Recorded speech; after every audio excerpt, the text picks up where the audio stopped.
O Irã aparece na Bíblia? Então, a resposta é sim, né? A região do atual Irã e os povos daquela região aparecem várias vezes na Bíblia, mas não com esse nome, né? O que a gente chama hoje de Irã já teve vários nomes ao longo da história e já foi um espaço dominado por diferentes impérios que são mencionados em alguns textos bíblicos. No livro de Daniel, por exemplo, a gente ouve falar sobre os Medos, né, originários da Média, no atual noroeste do Irã, e dos persas, ligados à região atualmente conhecida como Fars, no Irã também. No livro de Esther, a gente também lê uma história que se passa inteiramente no Império Persa, e no livro de Gênesis é mencionado o Elam, que é a terra dos Elamitas, né? Um povo muito anterior aos Medos e aos Persas, que coexistiu, por exemplo, com os antigos Sumérios e os Acádios, e mais tarde foi integrado ao Império Aquemênida. E além dessas, tem várias outras referências espalhadas pelo Antigo Testamento a personagens da região, mas de longe o mais importante deles é com certeza o rei Ciro II, que foi o principal responsável por unificar esses diferentes povos ali do que hoje a gente chama de Planalto Iraniano e também dos arredores, para formar o famoso Império Aquemênida, no sexto século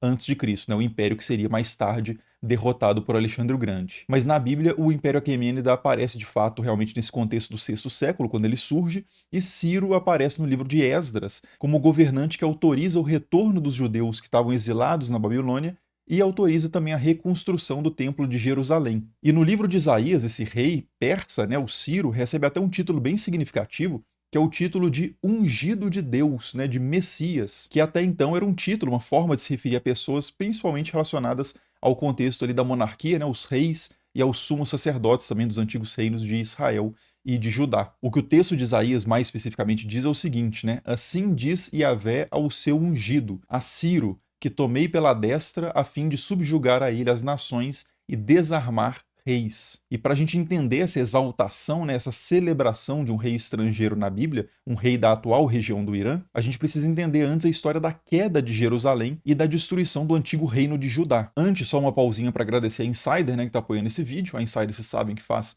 as camisetas tecnológicas como essa aqui de manga comprida que eu estou usando porque Belo Horizonte deu uma esfriadinha nos últimos dias, né? O Brasil inteiro, imagino. E usando o cupom aqui do canal, que é o cupom ESTRANHA, lá no site, né, que eu vou deixar o link na descrição do vídeo, vocês conseguem descontos adicionais sobre todas as peças. Geralmente tem já descontos acontecendo no site, e se você colocar o cupom, você tem mais desconto ainda. E também sinaliza, né, que tem um engajamento do público lá no site e tal, é bom para o canal também. Então, caso você queira conhecer as roupas da Insider ou comprar mais depois de já ter conhecido, clique aí no link. E é isso. Valeu, Insider, e vamos voltar aí para o vídeo. O que acontece é o seguinte, né? Em 586 a.C., Jerusalém tinha sido destruída pelo Império Babilônico, liderado por Nabucodonosor II, e nesse episódio o templo foi destruído, o palácio real foi queimado e as muralhas foram todas derrubadas. E mais importante, talvez, né, igualmente importante, boa parte da população de Judá foi deportada para a Babilônia, e é aí que começa o famoso período chamado de exílio, né, ou de cativeiro babilônico. E esse exílio dura aproximadamente 47 anos, né? Isso varia, depende de como você for contar, mas o fato é que em 539 a.C., Ciro II, rei da Pérsia, vence o Império Babilônico, que tinha destruído o reino de Judá, e Ciro conquista a cidade da Babilônia, propriamente, né, a sede do antigo Império Babilônico, assume o controle do que antes eram os domínios babilônicos, e, segundo os textos bíblicos, nesse contexto, ele autoriza o retorno dos exilados de Judá e autoriza a reconstrução do templo de Jerusalém. No livro de Esdras, na Bíblia, né, é dito o seguinte: no primeiro ano de Ciro, rei da Pérsia, para cumprir a palavra de Yahvé pronunciada a Jeremias, Yahvé despertou o espírito de Ciro, rei da Pérsia, que mandou proclamar a viva voz e por escrito em todo o seu reino o seguinte: assim fala Ciro, rei da Pérsia, Yahvé, o Deus do céu, entregou-me todos os reinos da terra. Ele me encarregou de construir para ele um templo em Jerusalém, na terra de Judá. Todo aquele que dentre vós pertence a todo o seu povo, né, os judeus, os antigos judaítas, que Deus esteja com ele e que se dirija para lá. Então esse é o famoso decreto de Ciro, conforme ele aparece na Bíblia. Só que é importante a gente considerar um detalhe, que é o seguinte, né? Essa libertação trazida por Ciro não significava de forma alguma a independência política de Judá. Nos tempos do domínio babilônico, aquilo que tinha sido o antigo reino soberano de Judá tinha passado a ser uma província imperial chamada Yehud, que fazia parte ali da administração do contexto babilônico. E depois dessa libertação de Ciro, Judá, ou Yehud, continuou sendo uma província imperial, só que agora é uma província imperial persa. Ou seja, o povo de Judá saiu de uma dominação estrangeira para entrar em outra dominação estrangeira. E aí você poderia perguntar o seguinte, né? Então por que que essa mudança foi vista como uma libertação, né? Por que que ela aparece com esse contorno assim na Bíblia? Então, o que acontece é que os persas tinham uma política imperial bem diferente dos babilônicos, e em vez de deportar povos locais e destruir templos, por exemplo, eles preferiam sempre que possível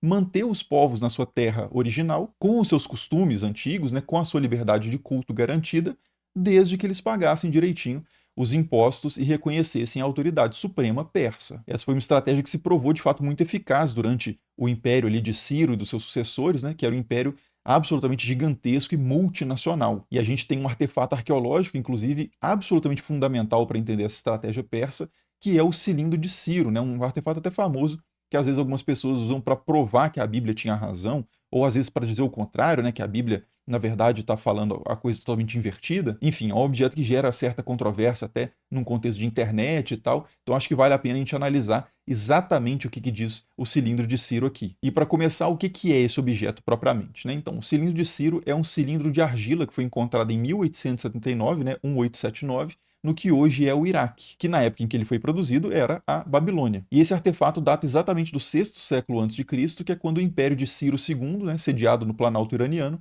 derrubou o Império Babilônico, que era sediado na planície iraquiana, se a gente quiser usar esses nomes mais atuais. E esse objeto traz justamente um decreto do rei Ciro para a reconstrução de templos e para o reestabelecimento de povos que tinham sido dominados durante os tempos de primazia ali babilônica na área. Então, quando a gente compara isso com o decreto de Ciro citado lá no livro de Esdras, na Bíblia, a coisa parece bater bastante, né? Pelo menos nessa mensagem mais geral. Só que quando a gente analisa o cilindro de Ciro no detalhe, a história complica um pouco, né? Fica mais estranha, porque a história de fato é sempre mais estranha do que parece à primeira vista. Para começar, né, o cilindro de Ciro não fala especificamente em Judá, por exemplo. Ele fala, na verdade, principalmente da própria Babilônia. Mas o discurso é exatamente o mesmo, né? Pelo menos muito parecido com o que a gente encontra na Bíblia, né? Que tem a ideia de um Deus supremo que levanta Ciro para libertar os cativos. Só que no cilindro de Ciro, os cativos aí são os próprios babilônicos, né? E o Deus supremo não é Yahvé, é Marduk. O texto diz o seguinte: o culto a Marduk, rei dos deuses, ele, Nabonido, né, o rei da Babilônia, transformou em abominação. Diariamente fazia o mal contra a sua cidade, a cidade de Marduk, né, ou seja, a Babilônia, e diante das queixas do povo, o Senhor dos deuses ficou terrivelmente irado e deixou a sua região. Então a lógica aí é bem parecida com aquela que a gente encontra em vários textos bíblicos, né? O rei local não foi fiel ao Deus Supremo, né? Ele fez o que era mal aos olhos do Deus Supremo, e por isso a região toda foi punida. É a mesma teologia política que a gente encontra defendida pelos profetas bíblicos, né, que declaram que a queda de Judá aconteceu justamente porque o povo em geral e os reis em particular não honraram a aliança com Yahvé. E então esse Deus abandonou o seu povo, pelo menos temporariamente. Né? E o texto do cilindro de Ciro continua dizendo o seguinte: Marduk então examinou todas as nações, buscando um governante justo disposto a representá-lo, e pronunciou o nome de Ciro, rei de Anshan, que era a cidade original ali de Ciro, pronunciou o seu nome para se tornar governante de todo o mundo. Então aqui Marduk, né, o deus supremo da Babilônia, é quem escolhe Ciro, da mesma forma que Yahvé, o deus supremo de Judá, unge Ciro nas palavras de Isaías. E Ciro, que originalmente não era um adorador de Marduk, é escolhido por Marduk para representar esse deus contra o rei local, Nabonido, que era o rei propriamente babilônico. De novo, né, isso é muito parecido com o que a gente encontra na Bíblia, né, em que Yahvé levanta esse rei estrangeiro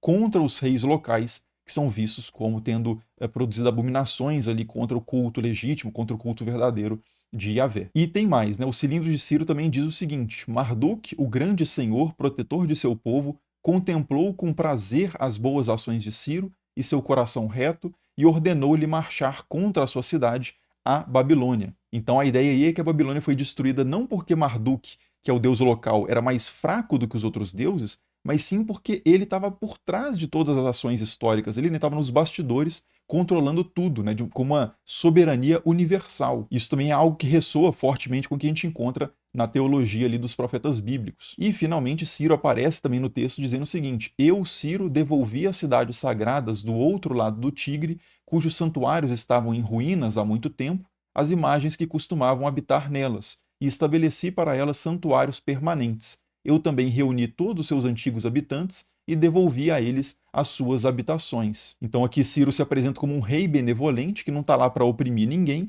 mas sim para libertar o povo do jugo de um rei local, mas que era um rei mau, né? Então Ciro aparece como um rei salvador, né? Representante do divino na terra. Algo bem próximo do que a gente vê no livro de Isaías, que diz: assim diz Yahvé ao seu ungido, a Ciro, eu mesmo irei na tua frente e aplanarei os lugares montanhosos, arrebentarei as portas de bronze, despedaçarei as barras de ferro e dar-te-ei tesouros ocultos e riquezas escondidas, a fim de que saibas que eu sou Yahvé, aquele que te chama pelo nome, o Deus de Israel. Então a visão das coisas aí é muito parecida com a do texto do cilindro de Ciro, onde você tem um Deus supremo examinando as nações, escolhendo Ciro como seu representante e capacitando esse representante para conquistar territórios e fazer a vontade dele prevalecer. E essa é uma visão que, do ponto de vista da política imperial persa, é muito importante, né? É muito útil para conquistar o apoio dos novos súditos desse império. Em vez de chegar numa região conquistada e impor completamente os seus costumes, o seu culto